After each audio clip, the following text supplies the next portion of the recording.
Bonjour tout le monde, on se retrouve pour la 5e vidéo déjà. Donc on arrive à la fin de la semaine spéciale vidéo. Et aujourd'hui, nous avons parlé purification. Et maintenant, je vous laisse deviner de quoi on va parler tout de suite après ça.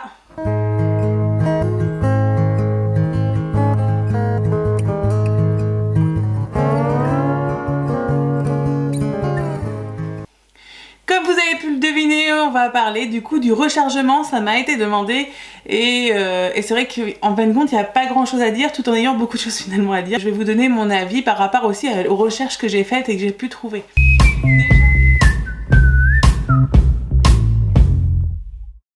Déjà, en niveau rechargement, on peut recharger sur le cristal de roche. Vous posez votre pierre.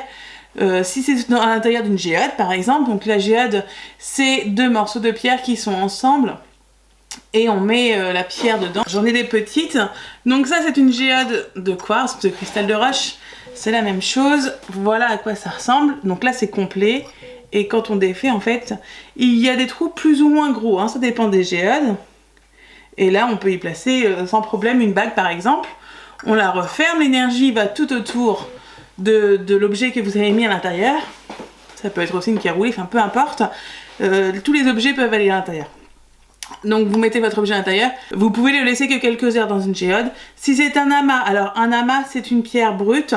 Si c'est un amas de cristal de roche, c'est ça en fait. C'est la roche mère sur des cristaux de roche. Je sais pas si on voit très bien, si le focus se fait. Oui, je crois qu'il se fait. Voilà à quoi ça correspond, un amas. Et là donc il va diffuser l'énergie tout autour de lui. Et donc il faudra le laisser, vous pouvez le laisser une nuit pour recharger vos objets. Donc ça c'est la solution la plus simple à condition qu'on ait du cristal de roche.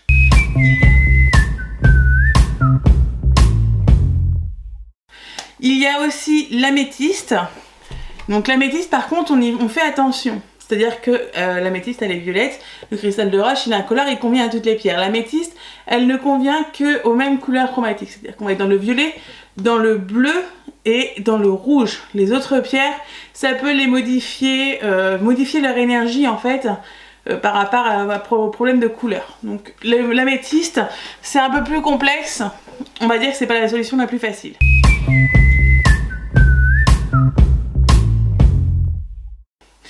Il y a aussi les personnes qui mettent à la lune. La lune c'est très bien, mais il faut savoir que la lune en fait, ce n'est que le reflet du soleil. Elle s'éclairerait pas si... En fait, la lune, elle est visible parce que le soleil la met en lumière en quelque sorte, et donc on la voit. Et vu que le soleil tourne autour de la Terre, c'est pour ça qu'il y a plusieurs phases de lune et que des fois elle disparaît complètement. C'est que le soleil du coup il est situé derrière, on ne la voit plus. C'est bien la lune, on dit qu'effectivement c'est la pleine lune, là où c'est le plus puissant, donc c'est là où le soleil est en plein dessus et donc la fait briller en quelque sorte. Mais ce n'est que l'énergie du soleil finalement qui est reflétée. Alors oui, c'est cette lune là qui sera la plus puissante par rapport aux autres quartiers. Attention, la nouvelle lune c'est la lune noire. Elle, il n'y a aucune énergie dans le sens où le soleil n'est pas reflété. Donc l'énergie du solaire qui passe par la lune, il n'y en a pas. Donc ça sert à rien de recharger vos minéraux les soirs de nouvelle lune. Ça sera vraiment la pleine lune la plus efficace, mais il y a encore plus efficace quand on y réfléchit bien par rapport au schéma que je viens de vous expliquer.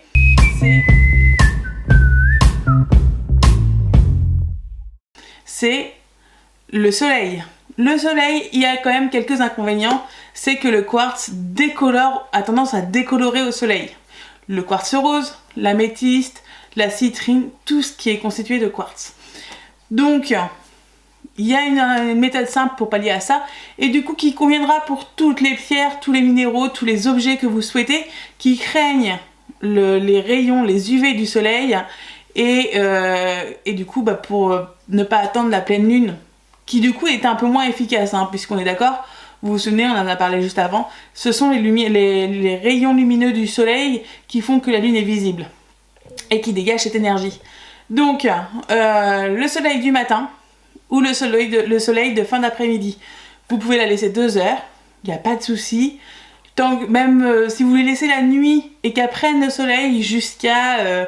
en ce moment il fait encore jour tôt donc ça va. Jusqu'à 8-9 heures, il n'y a pas de problème. Là où il y a le plus de rayons lumineux, on évite parce que c'est là où justement elle peut être décolorée. Ne vous inquiétez pas si elle décolore, hein. Ça ne changera strictement rien à la composition chimique de la pierre, ni à ses vertus, ça ne la tue pas. Ça la décolore tout simplement. Donc il n'y a rien de catastrophique à ce qu'elle perde leur couleur non plus, hein. Ne vous en voulez pas, ne la jetez pas, ça ne servira à rien, ça serait dommage, ça serait une pierre de perdue pour pas grand chose. Mais le rayon aussi du soir, à partir de... Alors en ce moment c'est vrai qu'il fait aussi nuit tard, l'hiver c'est un peu plus compliqué, et les rayons du soir à partir de 7h, là quand ils commencent vraiment à bien diminuer, jusqu'à 9h30 à peu près, c'est encore là, le soleil est encore à peu près présent, ils vont recharger, donc il n'y a pas de problème, vous pouvez les laisser, quitte à même les laisser la nuit et à les récupérer le lendemain si vous voulez. Si vous avez peur de perdre vos pierres la nuit, vous y mettez un saladier en verre dessus, transparent, un verre, si c'est pas des grosses pierres, une cloche à fromage, enfin ce que vous avez à gâteau, etc. Tout ce qui est en verre transparent pour que les rayons puissent passer. Il n'y a pas de souci, ça vous évitera de la perdre, ou que un petit oiseau, si c'est vraiment une petite pierre qui brille, pourrait passer par là en étant intéressé par votre objet. Voilà, donc le plus simple, ça reste le soleil du matin ou le soleil du soir, parce qu'elles conviennent à toutes, on ne se pose pas de questions.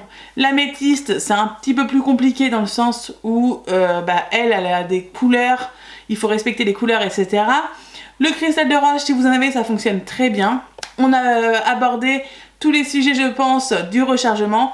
Vous avez été informés maintenant de tout ce qui est possible de faire, les avantages comme les inconvénients. J'espère que cette vidéo pourra vous aider à y voir un peu plus clair dans tout ce qu'on dit, et le soleil, et la lune, et l'eau, et pas l'eau, et... Je comprends qu'on puisse être perdu, c'est pour ça, simplifiez-vous la vie, ne réfléchissez pas trop. Après tout, les pierres ne sont pas là pour nous faire réfléchir, elles sont là pour nous aider dans notre quotidien, donc profitez-en. Sur ce, je vous dis une très bonne soirée, je vous dis à très bientôt pour la prochaine vidéo.